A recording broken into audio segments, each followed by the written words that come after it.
മുഖ്യമന്ത്രി വി.ഡി. സതീശൻ ഇന്ന് ഡൽഹിയിൽ പ്രധാനമന്ത്രി നരേന്ദ്രമോദിയുമായി കൂടിക്കാഴ്ച നടത്തി. കൂടിക്കാഴ്ച 20 മിനിറ്റോളം നീണ്ടു.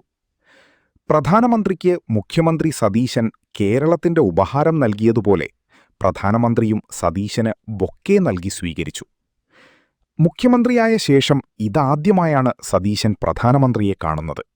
നേരത്തെ മുഖ്യമന്ത്രിയായ ശേഷം ആദ്യമായി ഡൽഹിയിലെത്തിയിരുന്നെങ്കിലും പ്രധാനമന്ത്രിയെ കാണാൻ സമയം അനുവദിച്ചിരുന്നില്ല. ഇന്ന് രാവിലെ 11:30-നാണ് സമയം കിട്ടിയത്. മുഖ്യമന്ത്രിയെ അഭിനന്ദിച്ചതുകൂടാതെ കുശലാന്വേഷണം നടത്തിയ പ്രധാനമന്ത്രി മോദി കേരളത്തിന്റെ കാര്യങ്ങളെക്കുറിച്ചും മുഖ്യമന്ത്രിയോട് സംസാരിച്ചു. കേരളത്തിൽ തുടക്കത്തിൽ താൻ ചെയ്യാനുദ്ദേശിക്കുന്ന കാര്യങ്ങളെക്കുറിച്ച് പ്രധാനമന്ത്രിയെ സതീശൻ ധരിപ്പിച്ചെന്നാണ് കരുതുന്നത്. സതീശൻ സന്ദർശനത്തെപ്പറ്റി മാധ്യമങ്ങളോട് ഇനിയേ സംസാരിക്കും.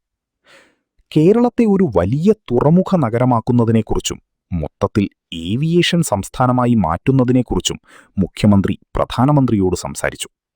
എല്ലാറ്റിനും കേന്ദ്രത്തിന്റെ സഹായവും പിന്തുണയും മുഖ്യമന്ത്രി തേടി. മുഖ്യമന്ത്രിയോടൊപ്പം chief secretary Jayathilak, secretary Rathan Khelkar എന്നിവരും പ്രധാനമന്ത്രിയെ കണ്ടെങ്കിലും മോദിയും സതീശനും മാത്രമായും അല്പനേരം കൂടിക്കണ്ടു. കേന്ദ്രത്തിന്റെ പിന്തുണയും സഹായവും ഉണ്ടാകുമെന്ന് പ്രധാനമന്ത്രി ഉറപ്പു നൽകിയെന്നാണ് കരുതപ്പെടുന്നത്.